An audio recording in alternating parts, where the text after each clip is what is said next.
Hello everybody, my name is FireClaymore, and welcome back to Minecraft. A little voice crack there, but that's okay, because anyway, in today's episode, I have yet another TF2 item showcase for you. I swear I'm going to be doing these in this world till I run out of items or ideas. Basically, what I'm doing today is the Punch Jumper, or as it's known in TF2, the Rocket Jumper. Yeah, Rocket Jumper. I think that's what it's called.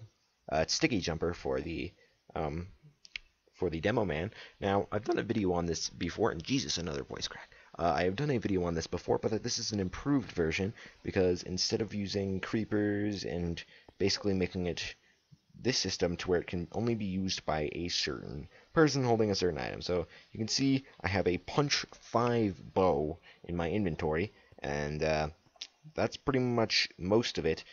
Basically, you shoot. I'm not the greatest at it. There we go. That was a pretty good example.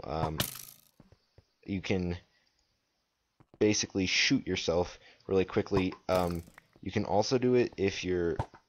I can do it better in first person, which is sorry. That's just easier to show you. If you're sprinting and doing it, you tend to do it, but it's kind of a minimal blast, as you can see. But if you shoot it in the air and then jump into it, you can fly a pretty considerable distance. Now, obviously, this is a soldier item, and the soldier is not known for being a very fast class. So, yes. Oop. And, oop, there we go. And, yeah, it's really hard to do. I'm completely terrible at rocket jumping in TF2. It's one of the reasons, like, if I knew how to rocket jump, I would definitely play, soldier more in TF2, mainly because this is hard in TF2. Anyway, that's enough me jolting around, really. I mean, you can travel a pretty considerable distance by just doing that, and you can actually kind of hop stuff. As you saw, I just hopped over the barrier that has this stuff for the critical on it. But yep, it's not hard. Let's do a super one here. Oh, yeah. The hard part is shooting yourself with the arrow, and yeah, I can tell that if this was in a TF2 map, I would see people overshooting and dying a lot. Anyway, not a lot of redstone, but you know that's debatable. Here's all of it. This is the command to get the bow. There you go. So I have this fill clock here. And basically, it is a lot like the Sandman video where it will set any player's PJ, which stands for, what does it stand for? Punch jump score, to 1 if they're basically holding a punch jumper in their first inventory slot. And that works its way all the way down to here now. This is weird. Yeah, oh, it's because that was on. It's like, why is this on? This is basically testing for a player that has a punch jump score, because at the very end it will reset it, which is basically just a way of making it where as long as you're holding it, it will be 1, and if you're not, it will be 0. So this tests if you have a punch jumper score of 1, and this tests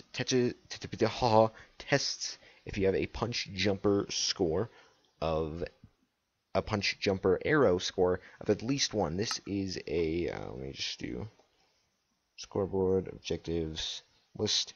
As you can see somewhere in there, it is stat.useitem.minecraft.bow. Yes, that's a mouthful. So this basically makes sure that as long as you're holding one and you fire an arrow, the system will pulse. And basically, once both of these are off, it'll just set your punch jumper arrow score back to 0, which will turn this off, this comparator off, basically resetting the system. And this is something that should be working, but I'm not sure why it isn't. It's basically executing at anybody that has a punch jumper arrow score of 1. It will kill any arrow within 2 blocks of it, and now with the amount of time it takes a comparator to update, this basically makes it to where you can't just shoot it like a normal bow. But for some reason, the command isn't working. If you guys have any way of fixing it, then please tell me, because like it's not it's not doing its thing. But, you know, punch jumping.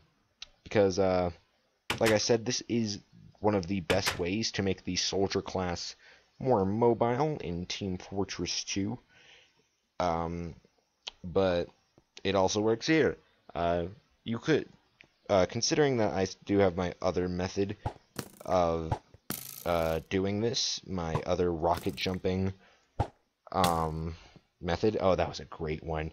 It's best when you can arc the arrow and then jump into it. A higher arc is best because then you fly farther. See that? See them moves? Like, you can traverse from... Like, I have 3 of them in a row here. I have the punch jumper, and then weather, and then I have the criticola, and then I have the bonk atomic punch on the end there. Let's see how long it takes me to get over. Oh, okay, thank God, I thought that one was off center. Okay, let's see how long it takes me to get over there. Oh, okay, that was a bad example. But as you can see, it took me 3 hits. It would probably be 4. Let's try it from the bonk side. There we go. 1, 2, 3, 4. Yeah. So basically, these being 50 blocks, you can travel about 25 blocks. You can travel, like I said, you can travel about 25 blocks in per punch jump. So I think that is a very, very good way of getting across the map. If you had a TF2 map, but otherwise, it is just a fun way for punch jump traveling. But anyway, that is going to be all for today's episode of Minecraft. If you enjoyed today's episode, please consider leaving a like, comment, favorite, or even subscribe. Helps out so much more than you guys could possibly imagine. And yeah, I will see you guys later.